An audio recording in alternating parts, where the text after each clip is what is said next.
Hello everyone, आप सभी का फिर से स्वागत है। ये एनसीईआरटी हिस्ट्री का सार संग्रह है। इसमें क्लास 6 to 12 तक के हिस्ट्री को अच्छे से कवर किया गया है। आज का टॉपिक है मुगल साम्राज्य के अंतर्गत सांस्कृतिक तथा धार्मिक गतिविधियां। अध्याय 31 है।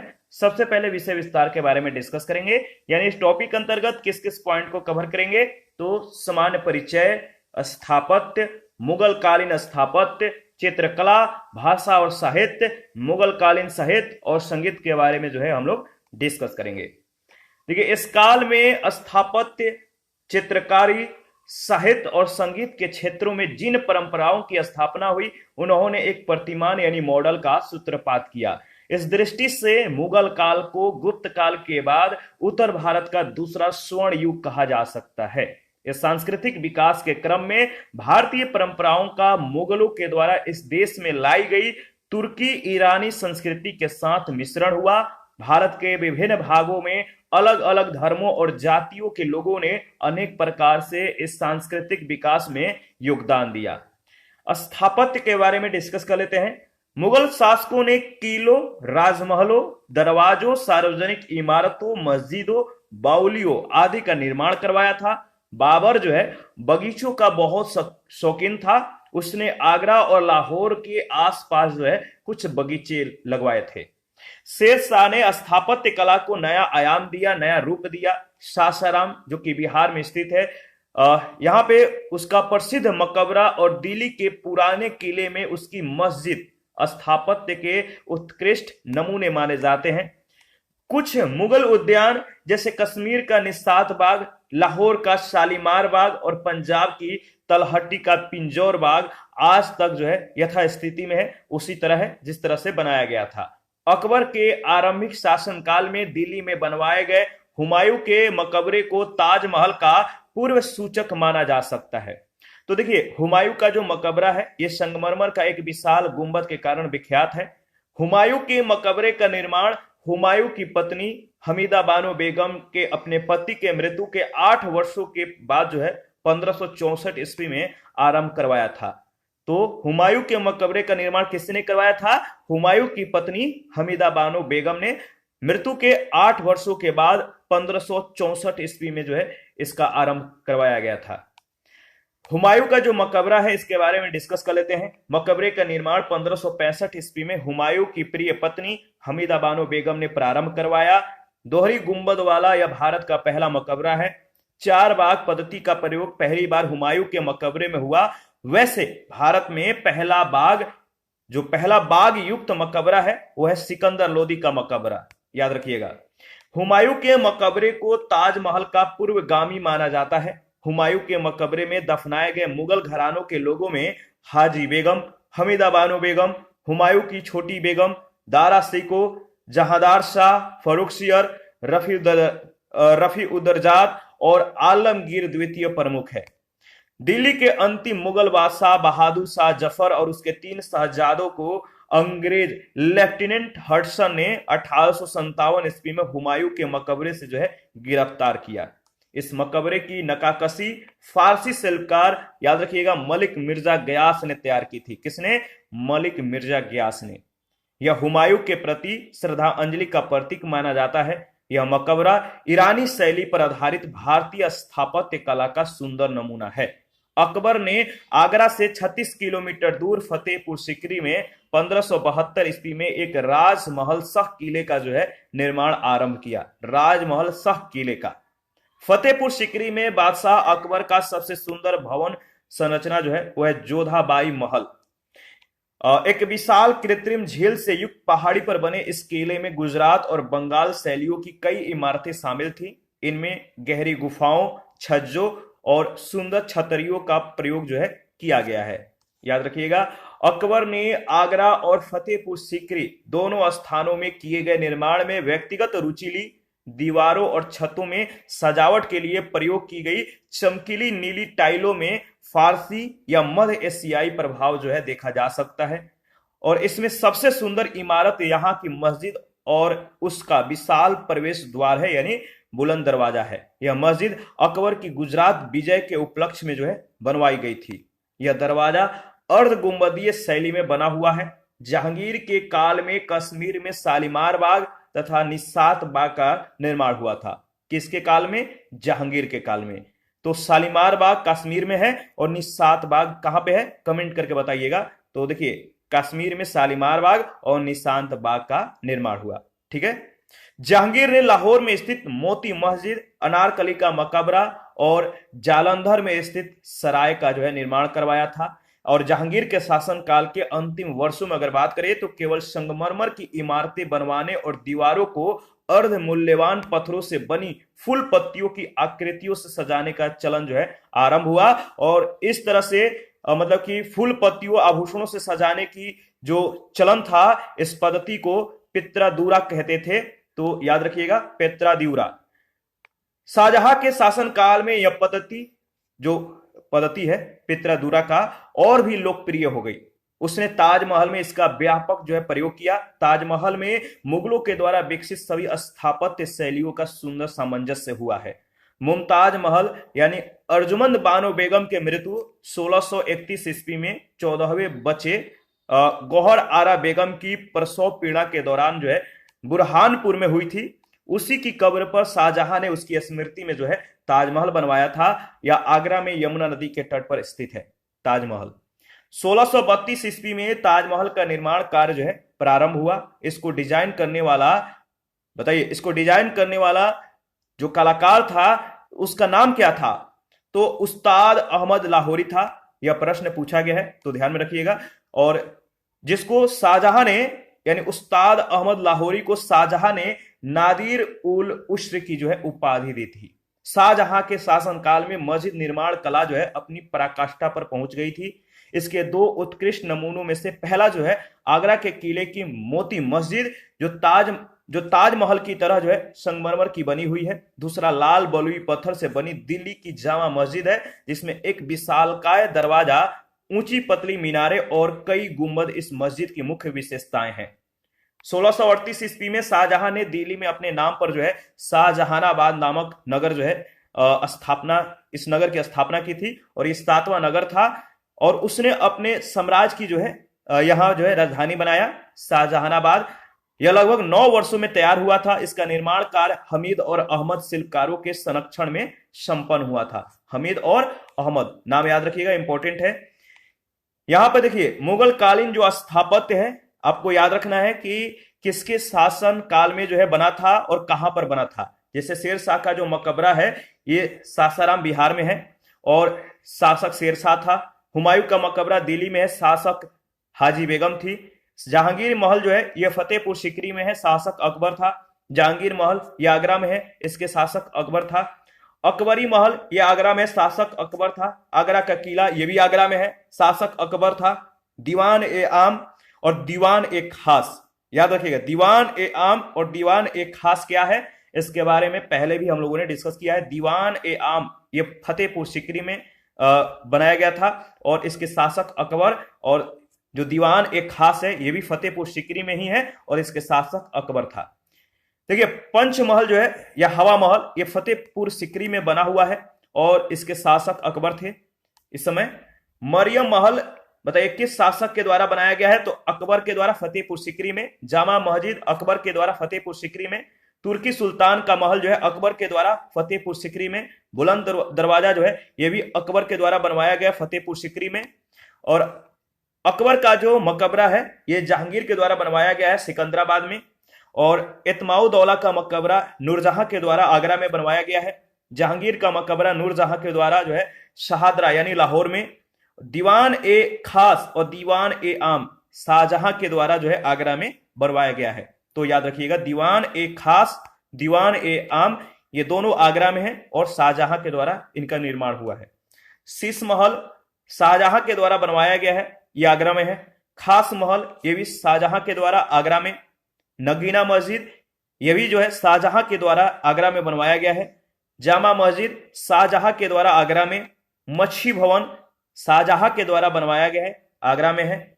और लाल किला शाहजहां के द्वारा बनवाया गया था, ये जो लाल किला है ये दिल्ली में है। मोती मस्जिद शाहजहां के द्वारा बनवाया गया है, आगरा में है। जहानाबाद शाहजहां के द्वारा निर्माण किया गया है, दिल्ली में है। और जामा मस्जिद शाहजहां ने इसका निर्माण करवाया था दिल्ली में। ये जामा मस्जिद है, दिल्ली का जो जामा मस्जिद है इसका निर्माण शाहजहां ने करवाया था। दीवान ए आम और दीवान ए खास ये भी दिल्ली में है, ये दोनों दिल्ली में है और इसका निर्माण शाहजहां ने करवाया था। याद रखिएगा, इंपॉर्टेंट है, यहां से प्रश्न कई बार पूछे गए हैं। फतेहपुर सिकरी नामक स्थल जो है आगरा जिले में अवस्थित है और 1527 ईस्वी के खानवा के युद्ध के दौरान बाबर इस स्थल पर प्रथम बार आया और युद्ध जीतने के बाद इस स्थल को सिकरी नाम दिया। अकबर ने 1571 ईस्वी में जो है इसे अपनी राजधानी बनाया था। अकबर ने 1571 में इस अपना राजधानी बनाया, याद रखिएगा। फतेहपुर सिकरी का निर्माण 14 से 15 वर्षों में हुआ था और इसके महत्वपूर्ण भवन खास महल, हवा महल, हिरन मीनार, दीवान ए आम, दीवान ए खास, जोधाबाई का महल, शेख सलीम चिश्ती का मकबरा, पंचमहल, बुलंद दरवाजा और बीरबल का महल इत्यादि है। ठीक है, फतेहपुर सिकरी का निर्माण 14 से 15 वर्षों में हुआ था। अकबर का मकबरा एकमात्र गुम्बद विहीन मकबरा है, यानी इस मकबरे में गुम्बद नहीं है, गुम्बद विहीन है। एतमाउद्दौला के मकबरे में पित्रा द्यूरा का प्रयोग हुआ है। यह ईरानी शैली में निर्मित है। ताजमहल की सबसे आकर्षक विशेषता विशाल गुंबद और छिणकाए मीनारें हैं जो चबूतरे को मुख्य इमारत से जोड़ती हैं। औरंगजेब ने हरियाणा में पिंजौर बाग का निर्माण करवाया था। औरंगजेब ने लाहौर की बादशाही मस्जिद तथा रबिया उद दौरानी का मकबरा जो ताजमहल की फूहड़ नकल है, उसकी जो है खराब नकल है, इसका निर्माण करवाया था। इसे दक्षिण का जो है ताजमहल भी कहा जाता है। तो दक्षिण का ताजमहल किसको कहा जाता है, आपको ध्यान में रखना है। इसके बाद चित्रकला के बारे में डिस्कस कर लेते हैं, इंपॉर्टेंट है। देखिए, मुगल चित्रकला शैली में याद रखिएगा भारतीय, ईरानी एवं फारसी शैलियों का सम्मिश्रण है। मुगल चित्रकला की सबसे महत्वपूर्ण कृति हमजानामा है। क्या है? हमजानामा। हमजानामा एक दुर्लभ पांडुलिपि है जिसमें लगभग 1200 चित्र हैं। चित्रकला के क्षेत्र में मुगलों ने विशिष्ट योगदान दिया। ठीक है, एक कह सकते हैं कि महत्वपूर्ण योगदान दिया। उन्होंने चित्रकला में नए विषयों का समावेश किया, प्रवेश किया, जैसे याद रखिएगा दरबार, शिकार और युद्ध के दृश्य आदि।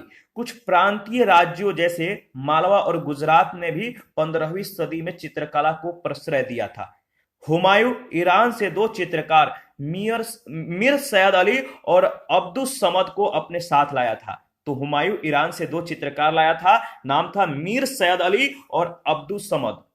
हुमायूं ने सैयद अली को नादिर उल उश्र तथा अब्दुस समद को सिरी कलम, ठीक है, तो यहां पे ध्यान रखना है, हुमायूं ने सैयद अली को जो है नादिर उल उश्र और अब्दुस समद को सिरी कलम की उपाधि दी थी। चावल के दाने पर चौगाना का दृश्य अंकित करने पर इसे ये उपाधि दिया गया था। अब्दुस समद की कुछ कृतियां जो है गुलशन चित्रावली में संकलित है। दसवंत और बसावन अकबर के दरबार के 2 प्रसिद्ध चित्रकार थे। कौन कौन? दसवंत और बसावन। फारसी कथाओं को चित्रित करने के अतिरिक्त चित्रकारों को शीघ्र ही महाभारत के फारसी अनुवाद, ऐतिहासिक रचना, अकबरनामा और दूसरी पुस्तकों को भी चित्रों से सजाने का जो है दायित्व सौंपा गया। जहांगीर के काल में लघु चित्र लोकप्रिय हुए, छोटा चित्र जो है लोकप्रिय हुआ। जहांगीर की रुचि चित्रकला में इतनी गहन और पारखी थी कि वो प्रत्येक चित्रकार को उसकी चित्रकारी शैली से पहचान लेता था। इस तरह से ये चित्रकारी में निपुण था कि अगर कोई चित्रकार जो है कोई चित्र बना देता है तो बता देता था कि ये चित्र, इस चित्र में मतलब कि ये भाग इस चित्रकार ने बनाया है और ये भाग किसी और ने बनाया है। तो इस तरह से ये निपुण था। उस्ताद मंसूर मुराद, बिशनदास और अबुल हसन उसके दरबार के प्रसिद्ध चित्रकार थे। तो नाम याद रखिएगा, इंपॉर्टेंट है, पूछा जाता है कि ये जो नाम है इनका जो संबंध है किसके समय से है या किस शासक के मतलब कि दरबार से संबंधित है। तो उस्ताद मंसूर मुराद, बिशनदास और अबुल हसन जो है उसके दरबार के प्रसिद्ध चित्रकार थे। किसके? कमेंट करके बताइएगा। अबुल हसन को नादिर उल जमा की उपाधि मिली। जहांगीर के गद्दी पर आसीन होने का एक चित्र तैयार किया जिसे बाद में तुजुक ए जहांगीरी के मुख्य पृष्ठ पर लगा दिया गया। इसने ड्यूटर के संत जॉन पॉल की तस्वीर बनाई थी। ड्यूटर के संत जॉन पॉल की तस्वीर बनाई थी। मंसूर को नादिर उल उस्र की उपाधि मिली। यह प्राकृतिक दृश्यों तथा पशु पक्षियों के चित्र बनाने में निपुण था, इसे महारत हासिल थी। यूरोपीय प्रभाव वाले चित्रकारों में मिस्किन सर्वश्रेष्ठ था। भारतीय रंगों का जैसे मयूरी, नीले और लाल रंग का उपयोग अधिक किए जाने लगा। जहांगीर के शासनकाल में मुगल चित्रकारी जो है अपनी पराकाष्ठा पर पहुंच गई। मुगल चित्रकला के केंद्र में यह चलन था कि एक ही चित्र में लोगों की आकृतियों के विभिन्न अवयवों का जो है चित्रण अलग अलग चित्रकार करते थे। जहांगीर का दावा था कि वह किसी भी चित्र में अलग अलग चित्रकारों के योगदान की जो है पहचान कर सकता है। अकबर के अधीन पुर्तगाली पादरियों ने दरबार में यूरोपीय चित्रकला का जो है समावेश किया। उनके प्रभाव के अधीन चित्र में दूर दिखने वाली आकृतियों को छोटा दर्शाने के सिद्धांत को जो है अपनाया गया। चित्रकला की परंपरा शाहजहां के शासनकाल में भी जारी रही। चित्रकला में औरंगजेब की रुचि के अभाव के कारण दरबार के कलाकार देश के विभिन्न भागों में जो है बिखर गए, ठीक है, और इससे राजस्थान और पंजाब के पहाड़ी राज्यों में चित्रकारी के विकास में सहायता मिली। राजस्थान शैली की चित्रकारी में पश्चिम भारतीय या जैन शैली की पूर्ववर्ती परंपराओं का मिश्रण चित्रकारी की मुगल शैलियों के साथ किया गया और इस प्रकार इस शैली की चित्रकारी में शिकार के दृश्यों के अतिरिक्त राधा कृष्णा की प्रेम लीला जैसे विषयों में 12 मासा और रागों के चित्रण को भी स्थान दिया गया। भाषा और साहित्य के बारे में डिस्कस कर लेते हैं। अकबर के शासन काल तक फारसी के ज्ञान का इतना प्रचलन था कि अब राजस्व के दस्तावेज फारसी के साथ साथ स्थानीय भाषा यानी हिंदवी में भी रखने की जो है आवश्यकता समाप्त हो गई। अकबर के शासन काल में फारसी कविता और गद्य अपने चरमोत्कर्ष पर पहुंच गए थे। देखिए, अबुल फजल जो है एक महान विद्वान शैलीकार और इतिहासकार था। उसका भाई फैजी उस युग का प्रमुख कवि था। वह अकबर के अनुवाद विभाग में भी कार्यरत था। महाभारत का अनुवाद उसी के निरीक्षण में किया गया था। देखिए, राजकवि और शासक याद रखिएगा। अकबर के राजकवि थे मुल्ला गजाली मसदरी, जहांगीर के तालिब अमूली, शाहजहां के राजकवि थे अबू तामिल कलीम और शाहजहां के कादिसी, ठीक है।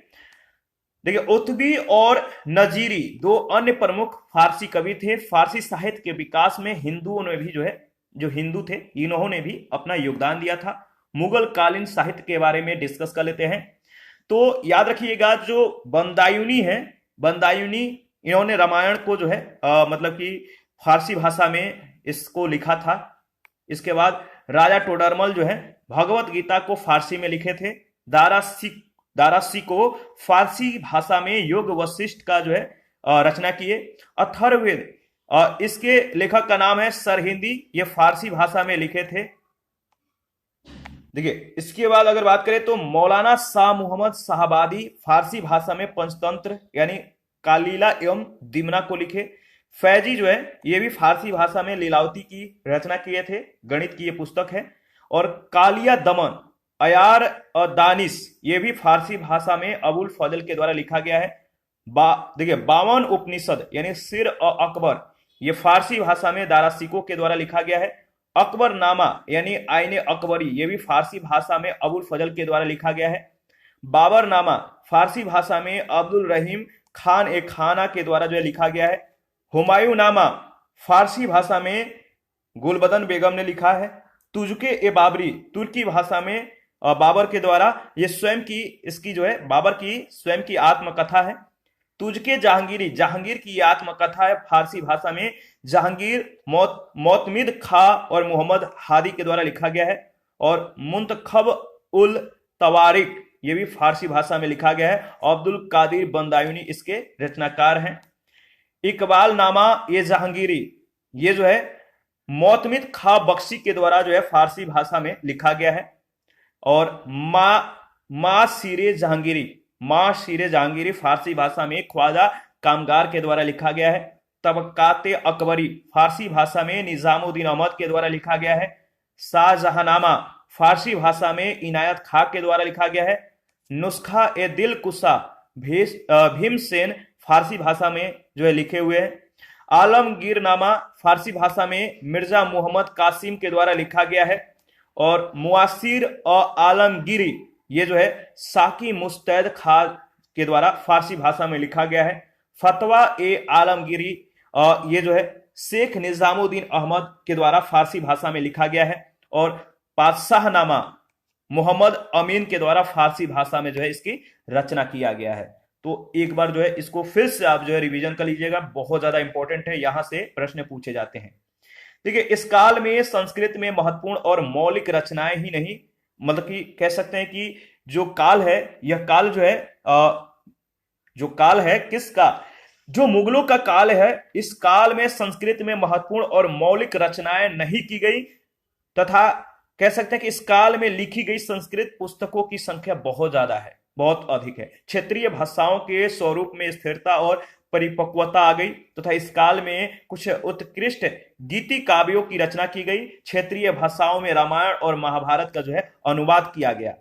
अकबर के समय से हिंदी कवियों को जो है मुगल दरबार में स्थान दिया जाने लगा। सबसे प्रभावशाली हिंदी कवि तुलसीदास थे, जिनके नायक राम थे।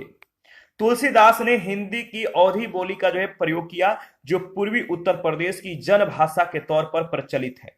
तुलसी मुख्य रूप से एक मानवतावादी कवि थे, जिन्होंने पारिवारिक आदर्शों का समर्थन किया तथा राम के भक्ति को मोक्ष का मार्ग बताया। मोक्ष पाने के लिए राम की जो है भक्ति करना जरूरी बताया। एकनाथ और तुकाराम ने मराठी साहित्य को जो है उसके शिखर पर पहुंचा दिया। किसने? तो एकनाथ और तुकाराम ने। उर्दू का प्रथम काव्य संग्रह दीवान नाम से मोहम्मद कुली ने लिखा। अकबर ने संस्कृत में अलियोनिषद नामक एक छोटा जो है उपनिषद की रचना करवाई। अलियोनिषद जगन्नाथ पंडित शाहजहां के दरबारी कवि थे। उसने इन्हें जो है महाकवि की उपाधि दी थी। गंगा लहरी याद रखिएगा, रस गंगाधर इनकी प्रमुख रचनाएं हैं। गंगा लहरी, रस गंगाधर इसकी प्रमुख रचनाएं हैं। और सुंदर श्रृंगार के कवि सुंदर को शाहजहां ने महाकवि राय की जो है उपाधि दी थी। इसके बाद संगीत के बारे में डिस्कस कर लेते हैं। अकबर ग्वालियर के प्रसिद्ध गायक तानसेन का संरक्षक था। अकबर ग्वालियर के प्रसिद्ध गायक तानसेन का संरक्षक था। तानसेन एक ध्रुपद गायक तथा अकबर के नवरत्नों में से एक थे। इन्होंने रुद्रवीणा नामक वाद्य यंत्र की खोज की। तानसेन को अनेक नए रागों की रचना का श्रेय दिया जाता है। जहांगीर और शाहजहां के अतिरिक्त कई मुगल शासकों ने भी अकबर के उदाहरण का अनुकरण किया। शाहजहां ध्रुपद गायक था। रूढ़िवादी औरंगजेब के द्वारा संगीत को दफना दिए जाने की अनेक कथाएं प्रचलित है। औरंगजेब ने अपने दरबार से गायन को जो है बंद करवा दिया, संगीत को बंद करवा दिया, लेकिन वाद्य यंत्रों के वादनों को रोक नहीं सका। बादशाह खुद एक कुशल वीणा वादक था। भारतीय शास्त्रीय संगीत का फारसी में सबसे अधिक पुस्तकों की रचना औरंगजेब के शासनकाल में हुई। मोहम्मद रिजा खां को उत्तरी भारत में आधुनिक संगीत का अग्रदूत कहा जाता है।